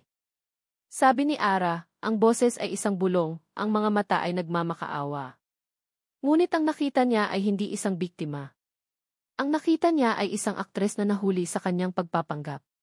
Huwag mong banggitin ang pangalan ko, sabi niya, at sa unang pagkakataon, narinig niya ang sarili niyang boses, malamig, walang emosyon, at puno ng pagkasuklam. Lumakad siya palapit, bawat hakbang ay mabigat. Kaya pala ganoon na lang ang pagsisikap mong mapalapit. Kaya pala laging nasa tamang lugar sa tamang oras. Umiling si Ara, ang mga luha ay nagsisimula ng bumagsak sa kanyang mga pisngi. Hindi totoo yan. Huwag ka nang magsinungaling. Ang kanyang boses ay bahagyang tumaas. Narinig ko ang lahat. Ang perpektong plano. Gamitin ang kapatid mo at ang pamangkin ko para makapasok sa pamilya namin. At ako ang naging tulay mo. Tumingin siya sa mga mata nito, hinahanap ang kahit anong bakas ng pagkakasala. Ngunit ang nakita niya ay isang blankong pader lamang. Isang pader na lalong nagpagalit sa kanya. Sabihin mo sa akin, sabi niya, ang boses ay bumaba na parang isang mapanganib na bulong. Ang palawit kasama rin ba iyon sa plano? Alam mo ba kung kanino ang kapares nito? Alam mo ba kung ano ang ibig sabihin noon sa akin? Hindi sumagot si Ara. Nakayuko lang ito, ang mga balikat ay nanginginig. Ang kanyang pananahimik ay isang pag-amin sa isipan ni Marco. Isang mapait na tawa ang kumawala sa kanyang lalamunan. Naging tanga ako. Isang kumpletong tanga para maniwala na mayroong espesyal sa'yo. Naiba ka. Tumingin siya sa paligid ng marangyang library. Ito ba ang gusto mo? Ang yaman na ito. Ang kapangyarihan. Sabihin mo sa akin, magkano? Magkano ang halaga mo? Ang mga salitang iyon ay tila sumampal kay Ara ng mas malakas pa sa anumang pisikal na sakit. Bigla siyang tumigil sa pag-iyak. Dahan-dahan siyang tumingala at ang nakita ni Marco sa kanyang mga mata ay hindi na sakit o takot. Isang bagay na mas malalim. Isang bagay na wasak. Walang imik, dahan-dahang hinubad ni Ara ang kanyang identification card na nakasabit sa kanyang lig. Ang AC na may pangalan niya at ang logo ng Alva Holdings. Ang simbolo ng kanyang pag-asa na minsan niyang pinanghawakan. Dahan-dahan siyang lumapit sa mesang gawa sa mahogany. At sa harap nilang lahat, sa harap ni Doña Victoria na nanonood ng may tagumpay, sa harap ni David na nakayuko sa kahihiyan, at sa harap niya, maingat niyang inilapag ang sa makintab na kahoy. Isang simpleng galaw. Walang salita. Ngunit ang tunog ng plastik na tumama sa kahoy ay umalinggaw sa buong silid na parang isang putok ng baril. Iyon ang kanyang sagot. Iyon ang kanyang pagsuko. Pagkatapos ay tumalikod na si Ara at nagsimulang maglakad palabas ng silid. Ang kanyang likod ay tuwid, ngunit ang bawat hakbang ay tila isang malaking pasanin. Hindi siya lumingon. Nang makalabas siya ng pintuan, isang malakas na kulog ang narinig mula sa labas. At kasabay nito ang pagbuhos ng isang malakas na ulan. Naiwan si Marco na nakatayo roon, ang galit ay unti-unting napapalitan ng isang nakakabinging katahimikan sa kanyang isipan. Pinanood niya ang anino ni Ara na naglalakad palayo sa pasilyo ng kanilang mansyon. Pinanood niya itong lumabas sa malaking pinto at harapin ang malakas na buhos ng ulan. Sa isang saglit, sa gitna ng kadiliman at ng ulan, nakita niya itong natumba, napaluhod sa basang kalsada, bago muling tumayo at magpatuloy sa paglalakad hanggang sa tuluyan na itong nilamon ng gabi. Nawala na siya. Nang gabing iyon, bumalik si Marco sa kanyang opisina. Umupo siya sa dilim, ang tanging ilaw ay mula sa mga kidlat na gumuguhit sa kalangitan ng Makati. Binuksan niya ang isang drawer. Kinuha niya ang kanyang kalahati ng palawit. Ang simbolo ng kanyang pag-asa. Ang simbolo ng kanyang katangahan. Tinitigan niya ito ng matagal. Pagkatapos, sa isang biglaang bugso ng galit at sakit, tumayo siya at ibinato ito ng buong lakas sa pader na salamin ng kanyang opisina. Crack! Isang tunog ng pagkasira. Hindi lang ng salamin, kundi ng isang bagay sa loob niya. Ang palawit ay bumagsak sa sahig, wasak at walang silbi, tulad ng tiwalang ibinigay niya. Lumipas ang mga araw na parang mga multo. Sa umaga, si Marco de Alva ay angsi. Pumasok siya sa mga pulong, nagbigay ng mga utos at pinirmahan ang mga papeles. Ngunit sa likod ng kanyang mga matang walang emosyon, mayroong isang bagyo. Sa gabi, ang katahimikan ng kanyang penthouse ay isang kalbaryo. Ang basag na salamin sa pader ng kanyang opisina ay isang palaging paalala ng kanyang galit. At ang imahe ni Ara, na nakayuko, walang imik na inilalapag ang kanyang at pagkatapos ay naglalakad palabas sa gitna ng ulan, ay walang tigil na bumabalik sa kanya. Bakit hindi siya lumaban? Bakit hindi siya sumigaw? Bakit hindi niya ipinagtanggol ang kanyang sarili? Ang kanyang katahimikan ay mas maingay kaysa sa anumang akusasyon. Ito ay isang katahimikan na unti-unting umangat-ngat sa pundasyon ng kanyang paniniwala. Ang galit niya ay nagsimulang maging isang hindi mapakaling pagdududa. Isang gabi, hindi na niya makayanan ang 4 na sulok ng kanyang modernong mundo. Kailangan niya ng isang bagay na totoo. Isang bagay na matatag. Napunta ang kanyang mga paa sa isang bahagi ng mansyon na matagal na niyang hindi pinupuntahan, ang pribadong silid-aklatan ng kanyang ama. Ito ay naiwang eksakto tulad noong nabubuhay pa ito. Ang amoy ng lumang libro at tabako ay nakakapit pa rin sa hangin. Ang mabibigat na kasangkapang gawa sa madilim na kahoy ay tila naglalaman ng mga alaala. Umupo siya sa malaking silyang balat sa likod ng mesa ng kanyang ama, umaasang makahanap ng kapayapaan. Wala siyang hinahanap. Gusto niya lang maramdaman muli ang presensya ng taong pinakahinahangaan niya. Hinaplos niya ang ibabaw ng mesa. Ang kanyang mga daliri ay dumaan sa mga lumang pluma, isang paperweight na gawa sa marmol, hanggang sa napadpad ito sa hawakan ng pinakamababang drawer. Dahil sa kuryosidad, sinubukan niyang buksan ito. Nakalock. Kumunot ang kanyang noo. Sa pagkakatanda niya, walang anumang nakalock sa mesang ito. Naghanap siya ng susi sa mga mas maliliit na lalagyan, at sa ilalim ng isang tumpok ng mga lumang business card, nakita niya ito. Isang maliit, antigong susi na gawa sa tanso. Nanginginig ang kanyang kamay nang ipasok niya ang susi sa seradura. Isang mahinang click ang narinig niya. Dahan-dahan niyang binuksan ang drawer. Sa loob, mayroon lamang isang bagay. Isang kahon na gawa sa kahoy, hindi malaki at nakasara rin. Ngunit ang susi ay kasya rin dito. Nang buksan niya ang kahon, ang nakita niya ay hindi alahas o pera. Ang nakita niya ay isang tumpok ng mga liham, ang mga sobre ay naninilaw na sa katagalan, ang sulat kamay ay pamilyar. Ito ang sulat ng kanyang ama. Kinuha niya ang unang liham. Ito ay para sa kanya. Para sa aking anak, si Marco. Binuksan niya ito at nagsimulang magbasa. Ang boses ng kanyang ama ay tila bumubulong sa kanyang isipan. Anak, kung binabasa mo ito, malamang ay matagal na akong wala. May mga bagay na hindi ko nasabi sa'yo, mga bagay na sana inaipaliwanag ko ng personal. Nagsisimula ang lahat sa isang pagkakaibigan. Ang sulat ay nagkwento tungkol sa kanyang matalik na kaibigan, si Ricardo Cruz. Isang simpleng tao, ngunit puno ng pangarap at may gininto ang puso.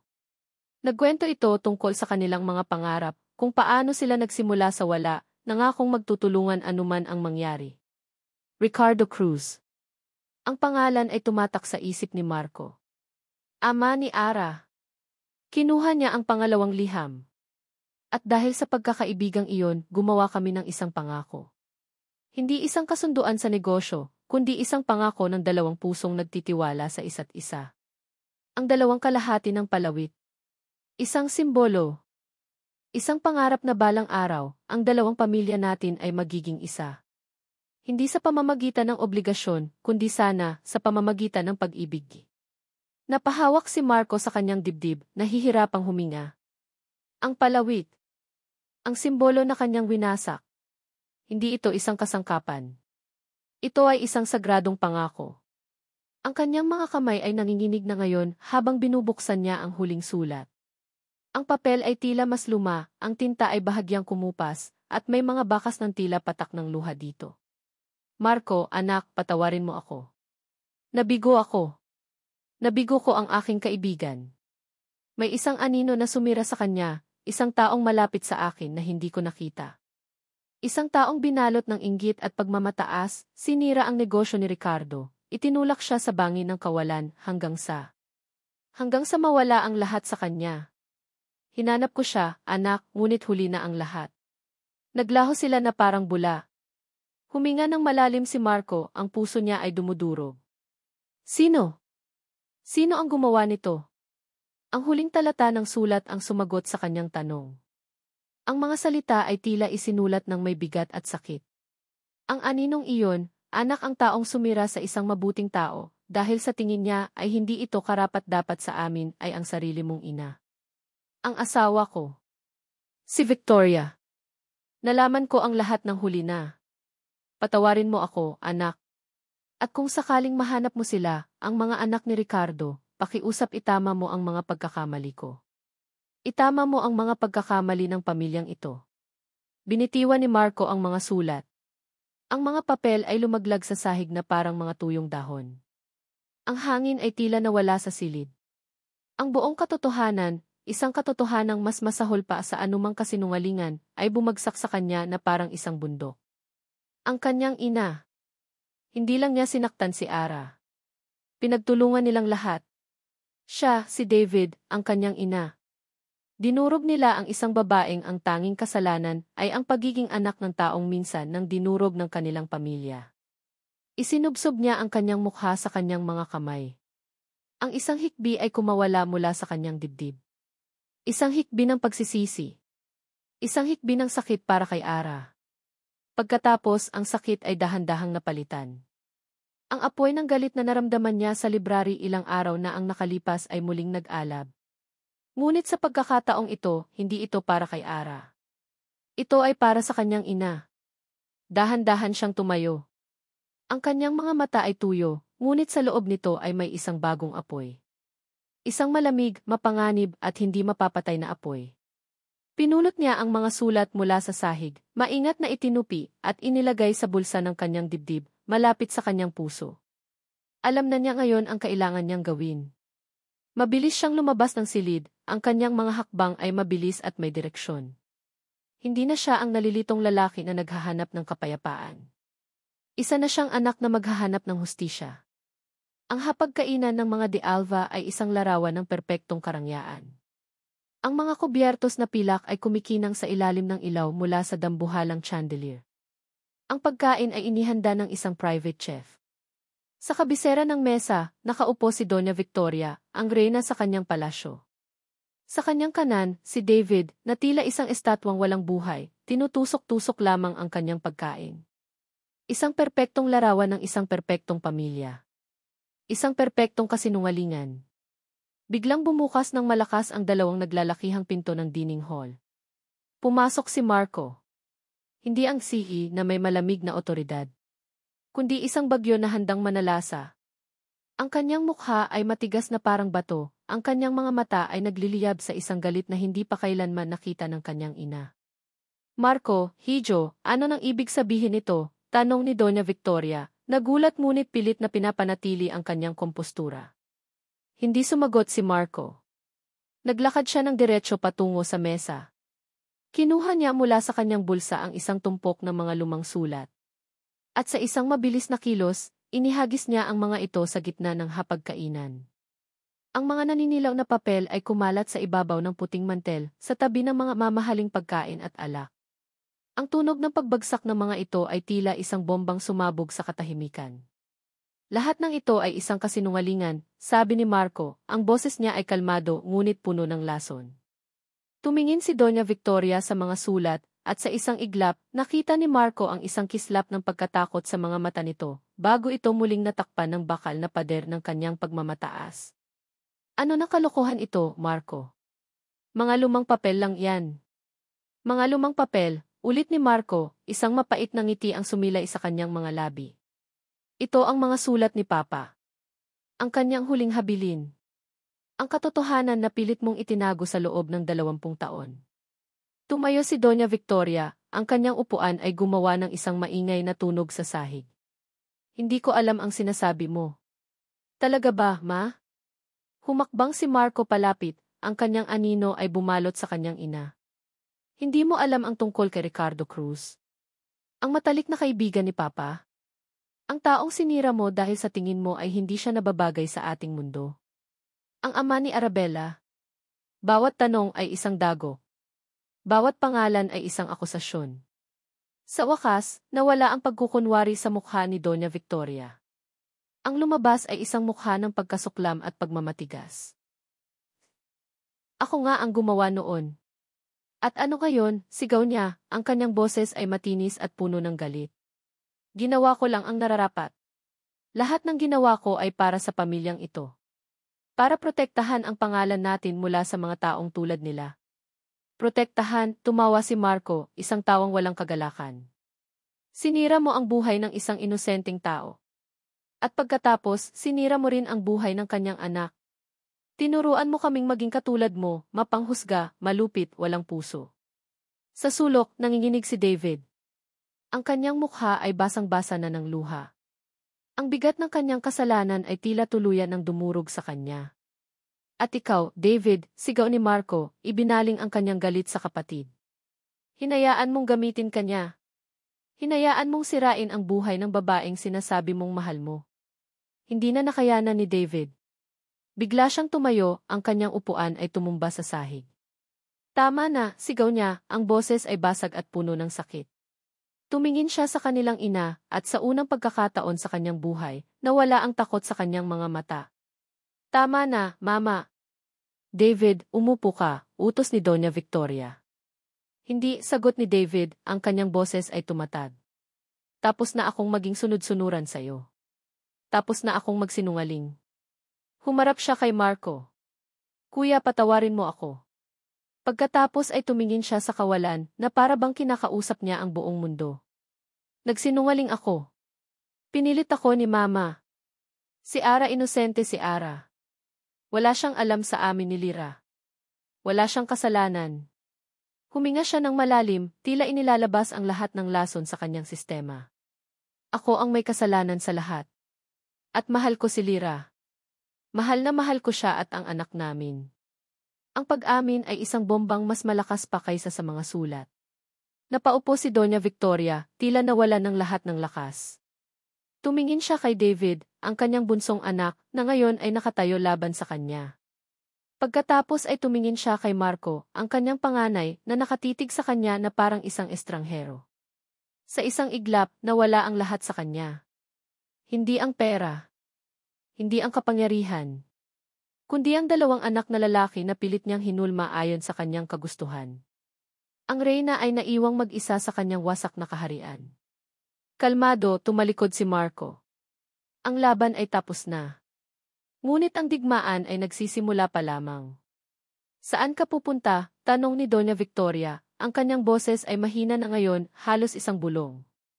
Hindi lumingon si Marco. Ang kanyang mga mata ay nakatuon sa madilim na gabi sa labas ng bintana. Hahanapin ko siya, sabi niya, ang kanyang boses ay puno ng isang hindi matitinag na determinasyon. At ibibigay ko ang hustisya para sa pamilya niya. Ang paghahanap kay Ara ay mas mahirap kaysa sa inakala ni Marco. Pagkatapos ng gabi ng pagtutuos, naglaho si Ara at Lyra na parang bula. Ang kanilang maliit na bahay sa Tondo ay walang tao. Walang nakakaalam kung saan sila nagpunta. Sa bawat araw na lumilipas, ang bigat sa dibdib ni Marco ay lalong tumitindi. Ang bawat sandali ng katahimikan ay pinupuno ng kanyang mga salita, ang mga masasakit, mapanghusgang salita na ibinato niya kay Ara sa library. Magkano ang halaga mo? Ang alaala ay isang laso na walang lunas. Ginamit niya ang lahat ng kanyang koneksyon, hindi bilang isang kundi bilang isang desperadong tao.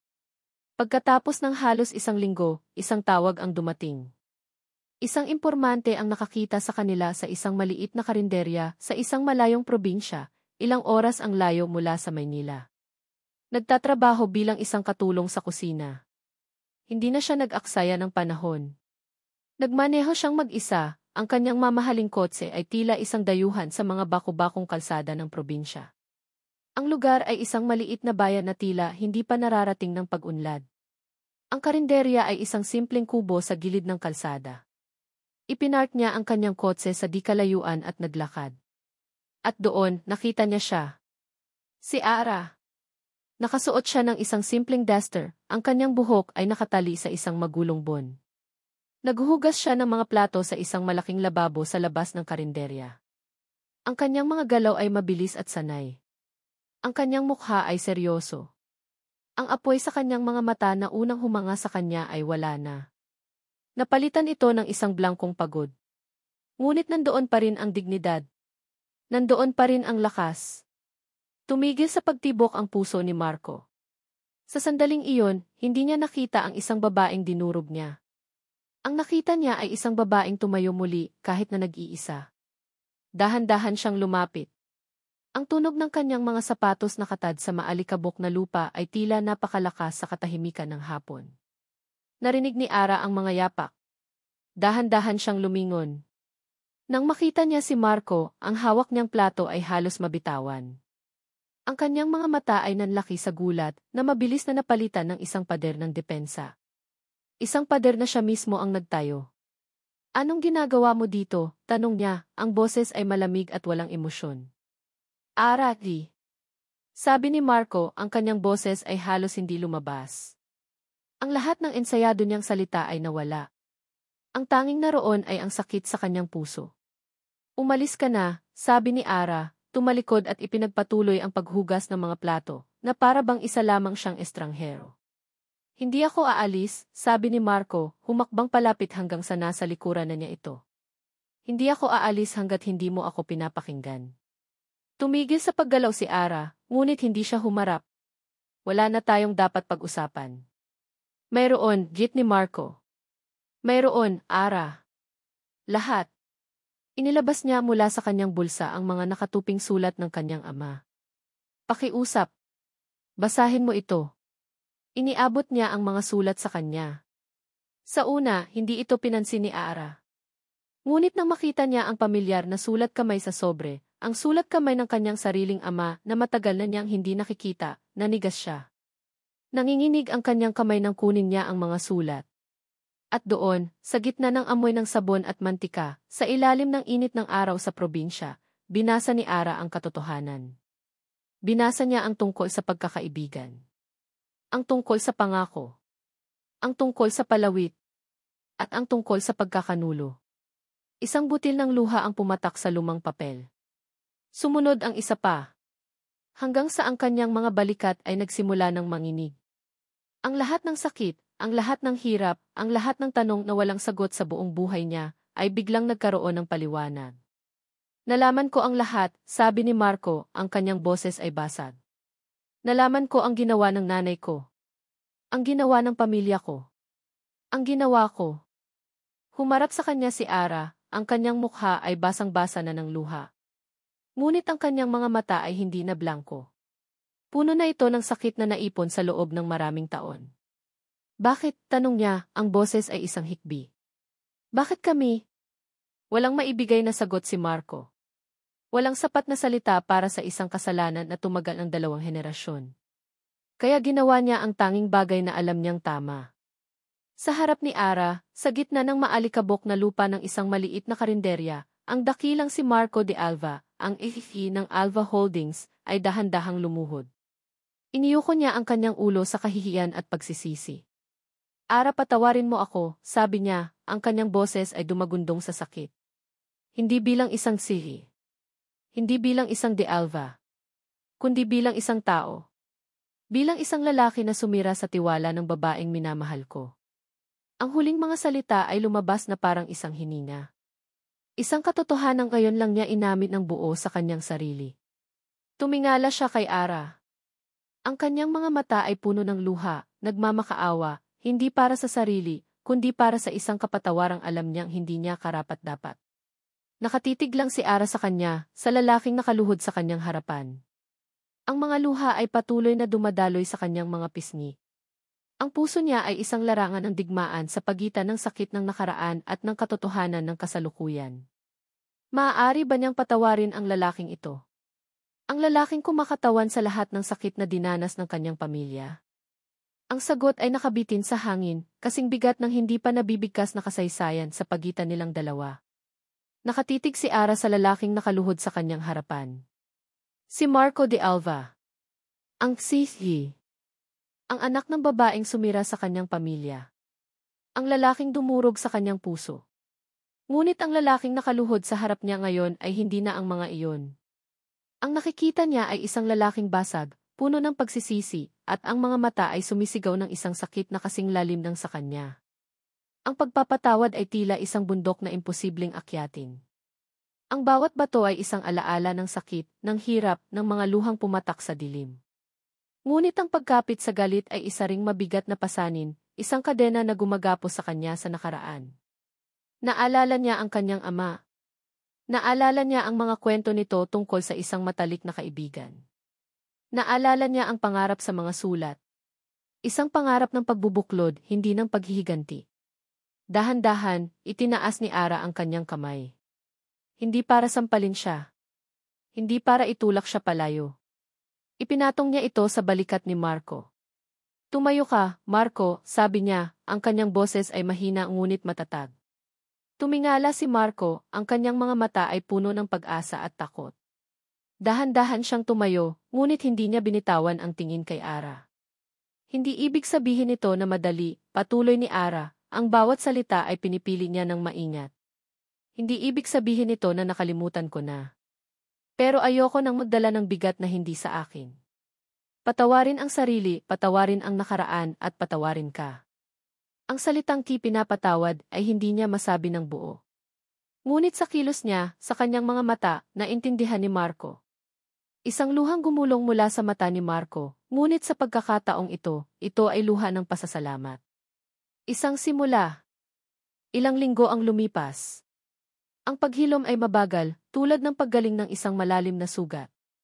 Isang araw, dinala ni Marco si Ara sa isang maliit at malinis na bahay sa isang tahimik na subdivision. Sa sala, isang babaeng umiiyak ang sumalubong sa kanila. Si Lyra. At sa tabi nito, si David de Alva, na hindi na ang mayabang na playboy, kundi isang ama na ninenerbiyos, habang maingat na hawak ang isang maliit na sanggol. Si Leo. Kuya, Ate Ara, sabi ni David, ang boses ay puno ng respeto na ngayon lang narinig ni Ara mula sa kanya. Salamat. Nilapitan ni Ara ang kanyang kapatid at niyakap ito ng mahigpit. Masaya ako para sayo, bunso, bulong niya. Nakita niya ang tunay na saya sa mga mata ni Lyra sa unang pagkakataon sa loob ng napakatagal na panahon. Ang takot ay wala na.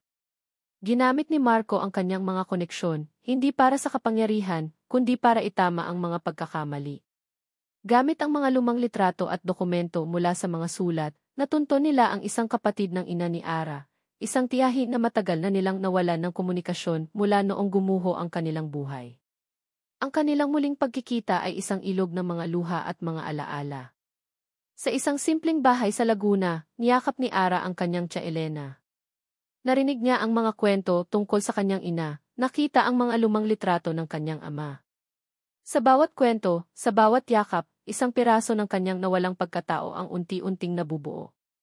Isang gabi, habang magkasama sila ni Marco, ikinuwento nito ang nangyari sa mansyon. Si Doña Victoria ay hindi pinalayas. Ngunit ang kanyang kapangyarihan ay nawala. Si David ay namumuhay na ng hiwalay kasama si Lyra. Si Marco ay halos hindi na umuuwi. Ang malaking mansyon ay naging isang marangyang kulungan para sa isang reynang walang kaharian, isang inang iniwan ng kanyang mga anak. Nakaupo itong mag-isa sa hapagkainan gabi-gabi, isang larawan ng kalungkutan na siya mismo ang lumikha. Walang naramdamang saya si Ara, kundi isang mapait na awa. Isang hapon, isinama siya ni Marco sa isang lugar na hindi pa niya napupuntahan. Isang mataas na buro sa Antipolo, kung saan tanaw ang buong Kalakhang Maynila. Ang hangin ay sariwa at ang papalubog na araw ay nagpipinta sa langit ng kulay kahel at rosas. Gusto kong may ipakita sa'yo, sabi ni Marco, ang kanyang boses ay seryoso.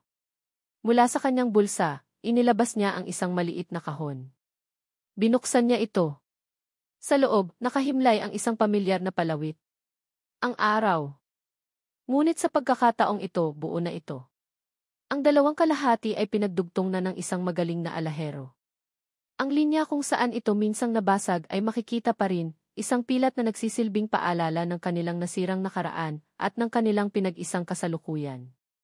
Ito ang pangarap ng mga tatay natin, sabi ni Marco, kinuha ang kwintas. Isang pangarap na minsan nang nawasak. Pero tulad nito, naniniwala akong lahat ng wasak ay kayang buuin muli. Dahan-dahan siyang lumapit sa likod ni Ara at isinuot sa kanya ang kwintas. Ang malamig na metal ay dumampi sa kanyang balat, ngunit ang init na dala nito ay umabot hanggang sa kanyang puso. Humarap si Ara kay Marco, ang kanyang mga mata ay nangingilid na sa luha ng kaligayahan. Hinawakan ni Marco ang kanyang mga kamay. Tinitigan niya si Ara sa mga mata, ang kanyang pagmamahal at pagsisisi ay hayag para makita ng buong mundo. Ayokong itama lang ang nakaraan, Ara, sabi niya, ang kanyang boses ay nanginginig sa emosyon. Gusto kong bumuo ng bagong kwento kasama ka. Isang kwento na tayo ang magsusulat. Dahan-dahan siyang lumuhod sa pangalawang pagkakataon. Ngunit sa pagkakataong ito, hindi dahil sa kahihiyan, kundi dahil sa pag-ibig. Will you marry me, Arabella Cruz? Tumingin si Ara sa lalaking nakaluhod sa kanyang harapan, sa kwintas na nakasabit sa kanyang liig, at sa papalubog na araw na tila isang pangako ng bagong umaga. Ang lahat ng sakit, lahat ng hirap ay naglaho.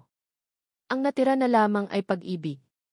Isang ngiti ang sumilay sa kanyang mga labi, isang ngiting nagmula sa kaibuturan ng kanyang kaluluwa. Marco de Alva. Yes. Niyakap siya ni Marco ng mahigpit, at sa tuktok ng burol na iyon, habang ang mga ilaw ng syudad ay isa-isang sumisindi sa ibaba, ang dalawang puso, dalawang pamilya, at dalawang mundo ay sa wakas ay naging isa. At dito nagtatapos ang kwento ni Ara at Marco. Mula sa kaibuturan ng aking puso, maraming salamat sa inyong walang sawang paglalakbay kasama namin. Salamat sa inyong tapat na pagsubaybay sa bawat kabanata ng kanilang masalimuot, ngunit puno ng pag-asang pag-ibigan. Ang pagsulat sa kwentong ito ay hindi lamang isang trabaho, kundi isang paglalakbay na rin para sa akin. Kasama ninyo, naramdaman ko ang bigat sa dibdib ni Ara sa bawat pagsubok, ang pagsisisi sa puso ni Marco, ang takot ni Lyra, at ang lamig ng pagmamataas ni Doña Victoria. Ang bawat emosyon na kanilang pinagdaanan ay sinikap kong isalin sa mga salita, at umaasa akong naiparating ko ito ng tapat sa inyong mga puso. Higit sa lahat, ang kwento ni Ara at Marco ay isang paalala. Isang paalala na ang tunay na halaga ng isang tao ay hindi nasusukat sa kanyang yaman o pinagmulan, kundi sa kanyang dignidad, katatagan at busilak na puso. Isang paalala na ang tunay na pag-ibig ay kayang makita ang ginto sa likod ng putik, at kayang lampasan ang anumang pader na itinayo ng nakaraan at ng lipunan. At higit sa lahat, isang paalala sa kapangyarihan ng pagpapatawad, hindi lamang para sa iba, kundi para na rin sa ating mga sarili, na siyang tanging susi sa tunay na paghilom at kalayaan. Ngayong nabuklat na natin ang huling pahina, nais po naming marinig ang inyong saloobin. Aling bahagi ng kanilang kwento ang pinakatumatak sa inyong puso? Ano-anong aral ang inyong napulot mula sa kanilang paglalakbay? Inaanyayahan po namin kayong ibahagi ang inyong mga komento sa ibaba. Ang inyong mga boses at kwento ay mahalaga sa amin. Muli ang aming taos-pusong pasasalamat. Hanggang sa ating susunod na kwento.